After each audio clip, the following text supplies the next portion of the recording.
नमस्कार, स्वागत आहे तुमचे आमच्या चॅनेलमध्ये। आवाज महामुंबईचा, शोध बातमीचा, कौल मनाचा। चला तर मग आमचे चॅनेल शेअर करा, लाईक करा आणि सबस्क्राइब करा। धन्यवाद। उघड्यावरील अन्न खाल्ल्याने 5 मुलांना विषबाधा।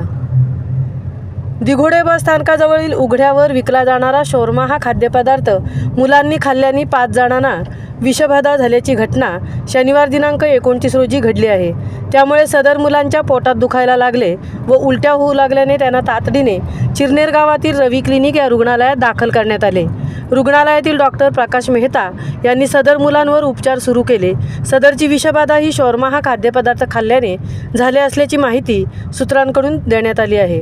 अन्न व औषध प्रशासनाने पैशाच्या हव्यासापोटी उरण तालुक्याकडे दुर्लक्ष केल्याने आज शहरात व तालुक्यातील अनेक गावातील नाक्यांवर राजरोसपणे उघड्यावरील खाद्यपदार्थ परप्रांतीय नागरिक विक्री करत आहेत। त्यामुळे उघड्यावरील अन्न खाल्ल्याने अनेकांना उलट्या, पोटात दुखण्याची कारणे समोर येत आहेत। त्यातच शनिवार दिनांक 29 रोजी दिघोडे बस स्थानकाजवळील रस्त्यावर विकला जाणारा शोरमा हा खाद्यपदार्थ शुभम पाटील, शुभम ठाकूर, निशांत भगत, रोहन पाटील व एक लहान मुलगा यांनी खाल्ल्याने त्यांना पोटात दुखायला लागले तसेच उलट्या होऊ लागल्याने त्यांना तातडीने चिरनेर गावातील रवी क्लिनिक रुग्णालयात पुढील उपचारासाठी दाखल करण्यात आले। रुग्णालयातील डॉक्टर प्रकाश मेहता यांनी सदर रुग्णांवर उपचार सुरू केले, परंतु आज डॉक्टर प्रकाश मेहता यांच्या तत्परतेने सदर रुग्णांचे प्राण वाचले आहे। तरी अन्न व औषध प्रशासनाच्या अधिकाऱ्यांनी नागरिकांच्या आरोग्याशी खेळणाऱ्या, उघड्यावरील विक्री करणाऱ्या अशा व्यावसायिकांवर तातडीने कारवाई करावी अशी मागणी रहिवाशांकडून केली जात आहे। आवाज महामुंबईचा चॅनेलसाठी अनंत नारंगीकरसह तृप्ती भोईर, दिघोडे, उरण।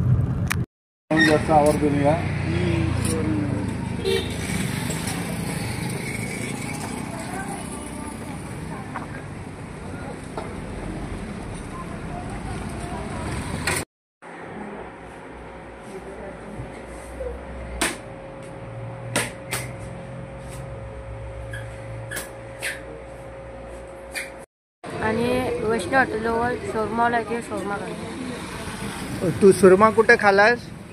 तेच खाल्ला, दिघोडला काय? हां, दिघोडला। मग तुला काय झालं? Food poison. मग तू डॉक्टरांकडे आलास काय? मग आता कसं वाटतंय? आता थोडा बरा वाटतो। मग तुला काय उलट्या झाल्या का? मी डॉक्टर प्रकाश मेहता, चिरनेरला प्रॅक्टिस करतो। आज सकाळपासून 7-8 मुलं आली रस्त्यावरचं उघडं खाल्लेले शोरमा हा जो प्रकार आहे ते त्यांनी खाल्लेला होता।